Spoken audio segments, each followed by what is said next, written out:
ဒီမှာပါရှင်မီလေးဆန်လေးကြက်ပါပြီကဲပြည့်စုံတဲ့မီလေးဆန်လေးနဲ့စားပါမယ်ရှင်မနဲ့စားပါဟို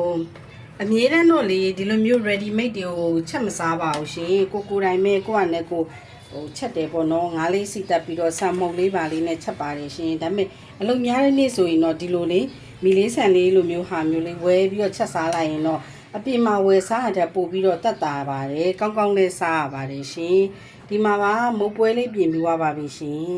ဒါကတော့မိုးဟင်းငါးရဲ့ညက်ဖက်ရဲ့ပဲကြော်လေးရဲ့ပါရှင်ဒါဆိုရင်ဒီလိုလေးထည့်ပြီးတော့စားပါတော့မယ်ရှင်ချက်တော့မကြိုက်ဘူးဘဲဦးထည့်ပေးပါမယ်ဘဲဦးထည့်ပေးပါမယ်ထည့်လိုက်တယ်ခလေးကကြက်တုံမကြိုက်ပါဘူးတဲ့ဘဲဦးပဲကြိုက်တာပါတယ်အိမ်ကအမေပါနေပါရှင်ကဲမီလေးဆန်လေးရလေဘာဖြစ်လို့လဲဆိုတော့ငှက်ပြုံးလေးလည်းပါတော့လေစိတ်တိုင်းကြတာသိလားအဲ့လိုမျိုးလေးလေအရေးထက်အဲ့လိုလေးပါရှင်ကဲဒါမမိုက်တို့လာရင်လည်းစားမှာပါနော်တမနက်စာကိုလေလူ6ယောက်အဝစားပါတယ်အဲ့လိုကြတော့လေတန်သွားပြန်အောင်နော်ဝယ်စားတာတက်စားရင်အဲ့ဒါကြောင့်မလို့ပါရှင်ပုံမှန်တော့ချက်စားပါတယ်တံပေါက်လေးလည်းချက်စားပါတယ်ရှင်ဆိုင်မှာဝယ်စားရင်နှစ်ပွဲသုံးပွဲစားရမိသားစုပါကဲစားကြပါအောင်နော်စားဖို့ဖိတ်ခေါ်ပါတယ်ကျေးဇူးတင်ပါတယ်ရှင်အမှန်ကန်အားပေးအေးကွာတာတော့ကောင်းလား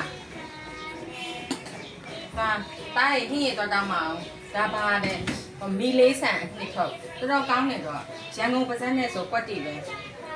တခြားအနှစ်ထုတ်တွေအများကြီးတော့ဝယ်ချက်ပူတယ်နော်ဒါမဲ့ဟိုငရုတ်ကောင်းပါတာတွေဘာတွေနဲ့ကြာပူရီပါစက်နဲ့မတူဒါကြောင့်ရန်ကုန်စတိုင်ဆိုတော့အဆင်ပြေတယ်မီလေးဆန်အနှစ်လေးထပ်ဝယ်အောင်မယ်ကောင်းလာရှယ်ပဲနော်တားဆို9ဘွဲလောက်ရှိနေပြီ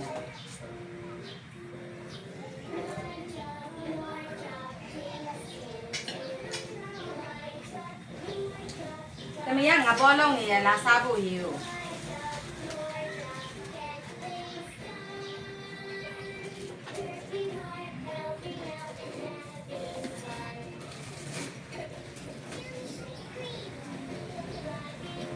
你要စားမှာလာပြီနင်းတော့မှစားမယ်လူ6ယောက်စားပါရှင်ပတ်တိပါပဲနော်ဟိုမှာအိုးလေးမှာအနေငယ်ပဲကြံပါတော့လေပတ်တိပါပဲဟုတ်တယ်လက်စားပဲမှန်တယ်ပဲအဲ့တော့ဘာလို့ထုံးမှာ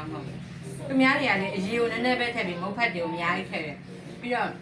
ဒီလိုလက်နဲ့နေစားကြတယ်နော်